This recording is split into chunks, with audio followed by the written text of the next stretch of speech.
The active light system inoperative warning in Mercedes vehicles covers the system that operates cornering lights in your car. And in older vehicles it's much less complicated, since it just turns on one of the fog lights when you turn the steering wheel. But in newer vehicles, the lenses in your headlights actually turn using special motors. So depending on the system that your Mercedes uses, you may have several problems. First of all, the ILS module or intelligent light system module may fail, but in this case both lights will not react when cornering. If it's only one headlight, or let's say one side, the problem is most likely with the headlight motor or connector. Sometimes just unplugging the headlight or the ILS control module and plugging them back helps Mercedes owners fix this issue, at least for some time. The problem with the ILS control module is that in a lot of Mercedes models it's located on the top of one of the wheel arch covers.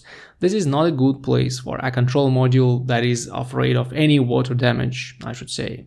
So in the majority of cases, you will want to start investigating the issue by looking at this module and its connections. Fortunately, these modules are not extremely expensive, but before you buy and install a new module, it makes sense to check the car with a Mercedes compatible scanner, since it will give you specific codes for components in the ILS system.